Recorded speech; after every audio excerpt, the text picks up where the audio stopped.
Cris Tales was first announced during the week of E3 in 2019. I was captivated by the game's striking art style and the dramatic narration in the trailer, and then even further intrigued when it was billed as a love letter to classic JRPGs, with the additional twist of getting to experience the past, present, and future all at once. That's a pretty cool premise, and I do love a solid JRPG, so I've been eagerly anticipating this game's release. Let's take a look to see if it was worth the wait. They're trying to reach the town! This is a real fight, Cris Bell. Time to use your new skills. The central mechanic of Cris Tales is the ability to observe and affect past, present, and future simultaneously. This is utilized in both exploration of the towns and dungeons, as well as in the combat. The combat system in this game is pretty solid. It's turn-based, with timed button presses being done for more damage, as well as to block incoming enemy attacks. Elemental attacks can play off of each other. For example, if you hit an enemy with a water attack and inflict the wet status, lightning attacks will do more damage on the following turn. What stands out the most in the combat, however, is the previously mentioned time mechanic. During battles, enemies will come at you from either side of the screen. If they're on the left side, they are affected by the past crystal. If they are on the right side, they are affected by the future crystal. On its own, this has the helpful effect of messing with the age of the monsters you're fighting. You can turn wolves into pups, you can turn guard captains into withered old men past their prime. Additionally, time jumping can be used to undo potentially troubling buffs that an enemy might receive. So the time mechanic is neat on its own, but the truly cool thing about it is how it can be used in conjunction with the other spells and abilities.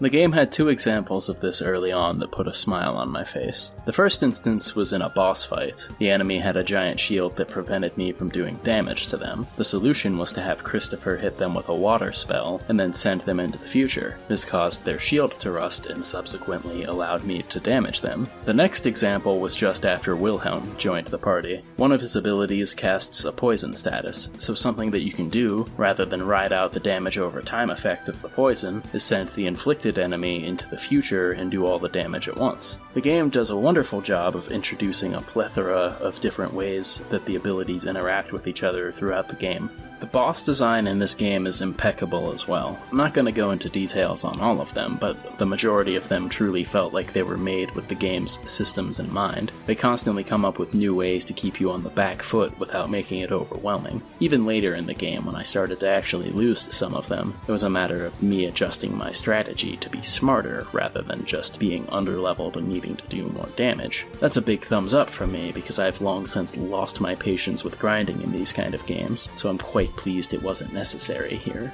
If I had one minor nitpick with the combat in this game, it would be that I would tone down the random encounter rate just a hair, but that's really just personal preference more than anything.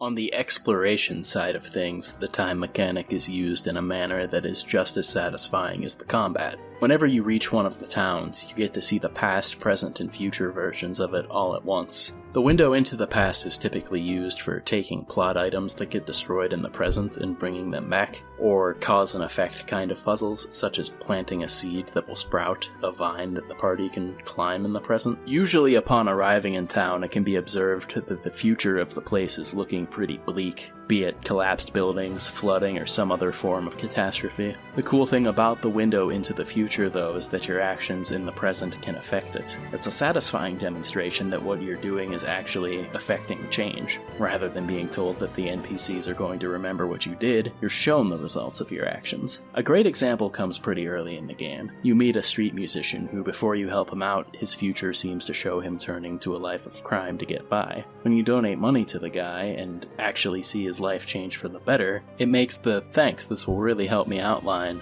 actually feel like it means something. That sort of payoff encouraged me to do every side quest that I came across, which in turn rewarded me even further. At the end of each town's arc, you're given the choice between two options regarding the future of the town in question. Both options typically seem to have their own points for and against them, but there's no obvious good or bad answer. However, if you complete all the side quests in the area, It unlocks a third answer that is clearly the best option. I like this because on top of the individual payoffs to all of the side quests, there's an actual storyline payoff for going out of your way to help everyone. It's a nice reward for going the extra mile. And because each town only has like 3 or 4 side quests apiece, it's not like you have to go help every NPC under the sun deliver their lunch or sort their laundry in order to see the best ending.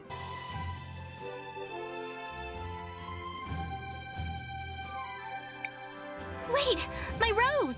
The setup for the story of Cris Tales is about as JRPG as a game can get. Cris Bell is an orphan who one day trips backwards into unlocking the powers of time magic. Upon unlocking those powers, she sees a vision of a dire future brought about by the Empress of Time. From there, Cris Bell sets out to master her newfound powers and stop the Empress.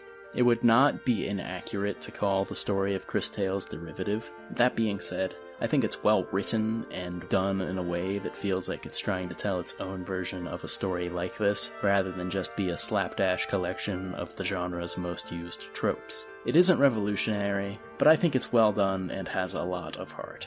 The shining point of the story is the cast. The starting party has a really believable dynamic that I found myself growing to thoroughly enjoy over the course of the story. Cris Bell is the kind of bright-eyed, lover of all things type of character that you would expect a JRPG protagonist to be. I normally am not one to enjoy the overly nice guy RPG main characters that much, but Cris Bell has a level of earnestness to her that makes it hard to dislike her. It helps that she does get a solid bit of development. There was one moment in the game later where she had some pretty pointed remarks for another character that made her life difficult, but she didn't act vengefully because she still held on to the belief that she should be better.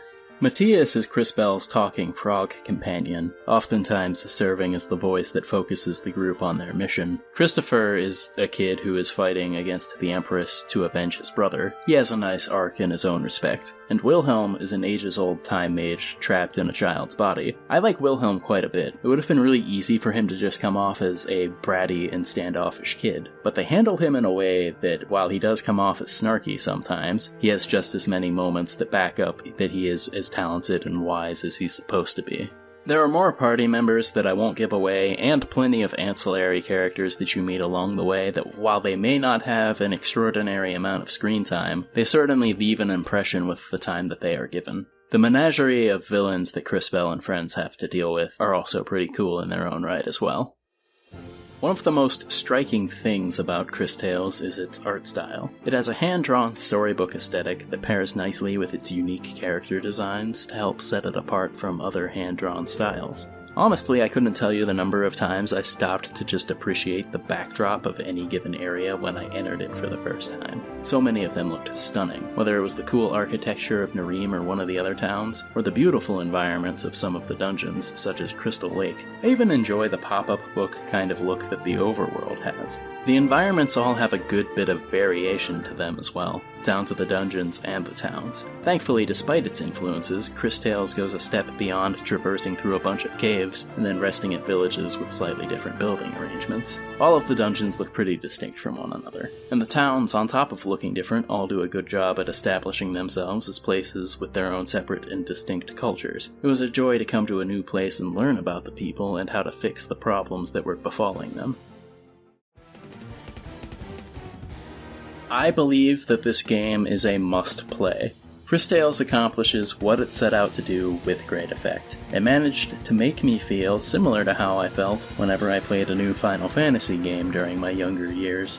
And crucially, it manages to be evocative of those feelings without being a carbon copy. Its cool premise, striking art style, stellar soundtrack, and endearing characters all come together to make it more than capable of standing on its own. It learned from the past to make something wonderful for the present.